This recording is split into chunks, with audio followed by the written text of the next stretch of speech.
Assalamualaikum warahmatullahi wabarakatuh. Sebelumnya saya akan memperkenalkan diri saya terlebih dahulu. Nama saya Fadila Sania dari kelas 2 EA 24. Di sini saya akan menjelaskan materi minggu ke-7 dari matkul Teori Ekonomi 1, yaitu tentang maksimal laba. Di sini yang akan kita bahas pertama adalah perusahaan, yang kedua tujuan perusahaan, yang ketiga laba ekonomis, yang keempat maksimisasi laba, dan yang kelima ada pemilihan ukuran pabrik. Yang pertama, perusahaan. Yang dimaksud perusahaan adalah suatu organisasi yang berorientasi pada laba atau yang disebut dengan profit oriented, yang membeli input dan jasa-jasa input serta menjual barang dan jasa. Ada juga tujuan perusahaan.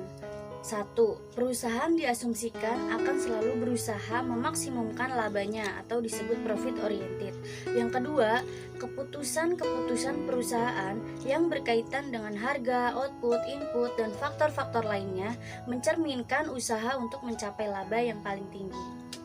Laba ekonomis. Yang dimaksudkan dengan laba adalah selisih antara total penerimaan atau total revenue atau yang disebut dengan TR dengan total biaya atau total cost atau yang disebut dengan TC.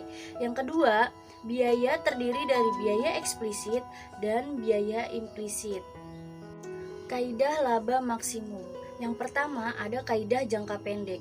A. Perusahaan akan berproduksi sampai saat MC sedang meningkat dan sama dengan MR. B. Perusahaan akan berproduksi jika harga dari outputnya sama atau lebih besar dari biaya variabel per unitnya. Yang kedua, ada kaidah jangka panjang.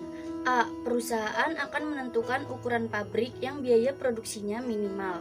B. Perusahaan akan berproduksi hanya jika labanya lebih besar atau sama dengan 0. Ada beberapa pendekatan menemukan laba maksimum. Yang pertama, pendekatan total atau yang disebut dengan total approach. Yang kedua, pendekatan rata-rata atau yang disebut dengan average approach. Dan yang ketiga, ada pendekatan marginal atau yang disebut dengan marginal approach. Yang pertama, pendekatan total atau yang disebut dengan total approach. Rumusnya, P sama dengan P dikali Q ditambah FC ditambah VQ. Biasanya strategi yang ditempuh adalah penjualan maksimum atau yang disebut dengan maximum selling setelah melewati titik impas atau yang disebut dengan break even point atau BEP. Yang ketiga, jumlah penjualan BEP Q dikali sama dengan FC P dikurang V. Kelebihan dan keburukan pendekatan total.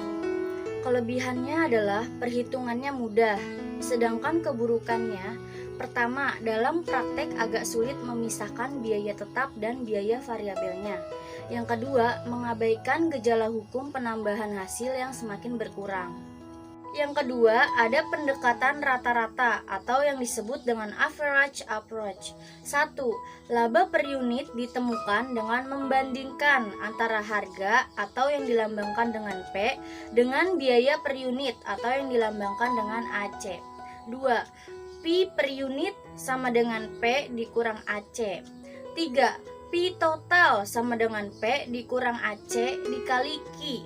3. Untuk mendapatkan laba, P harus lebih tinggi dari AC. Agar laba lebih besar, perlu ditempuh strategi maksimum selling.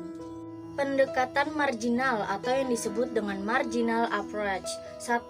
Perhitungan laba dilakukan dengan membandingkan biaya marginal atau yang disebut dengan MC dengan penerimaan marginal atau yang disebut dengan MR.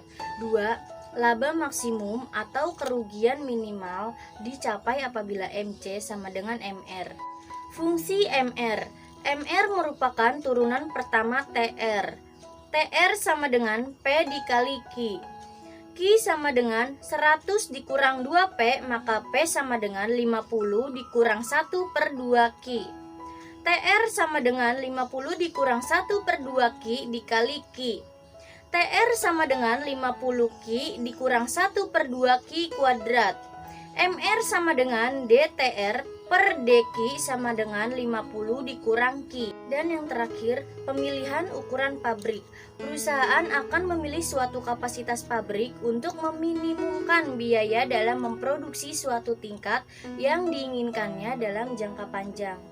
Nah, itu dia teman-teman, sedikit penjelasan dari saya tentang maksimal laba.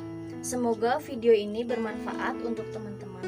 Kurang lebihnya mohon dimaafkan. Wabillahi taufik wal hidayah. Wassalamualaikum warahmatullahi wabarakatuh.